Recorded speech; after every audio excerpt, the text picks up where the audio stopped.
DPR RI resmi mengesahkan perubahan besar dalam struktur pemerintahan. Kementerian BUMN kini berganti menjadi Badan Pengaturan BUMN atau disingkat BPBUMN. Tentu ini bukan sekedar ganti nama, ini adalah transformasi besar dalam cara mengelola perusahaan milik rakyat. Perubahan ini menegaskan pemisahan fungsi antara regulator dan operator.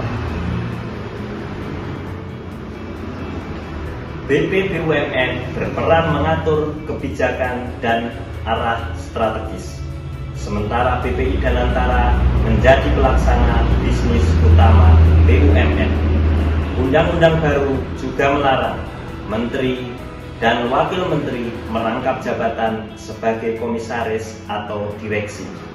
Adapun tujuan ini adalah untuk mencegah adanya konflik kepentingan dan memperkuat tata kelola. Bagaimana dengan status pegawai Kementerian BUMN? Jangan khawatir, semua tetap berstatus ASN.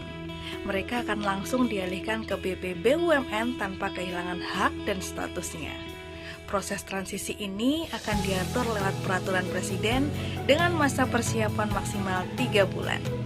Dalam struktur baru, BPBUMN memegang saham seri A Dwi Warna atas nama negara, sementara BP Danantara mengelola saham seri B sebagai ujung tombak bisnis BUMN. Namun, tidak semua sepakat.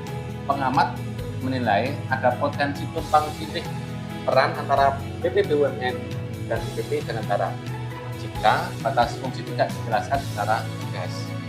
Selain itu, direksi dan komisaris tidak lagi dianggap penyelenggara negara. Pertanyaannya, apakah akuntabilitas publik masih terjaga? Nah, di sisi lain, reformasi ini juga dilihat sebagai langkah memperkuat good corporate governance agar BUMN lebih efisien dan kompetitif di level global. Transformasi dari kementerian menjadi BPBUMN menjadi era baru pengelolaan aset negara. Tapi apakah ini akan membawa BUMN lebih transparan dan profesional? Semua tergantung pada bagaimana pemerintah menjalankan aturan mainnya. Reformasi sejati bukan hanya soal struktur, tapi soal niat, integritas, dan konsisten dalam pelaksanaan. Mari kita kawal bersama agar perubahan ini benar-benar membawa manfaat bagi rakyat Indonesia. BPBUMN. BPBUMN. BPBUMN. BPBUMN. BPBUMN. Reformasi untuk Indonesia yang lebih baik.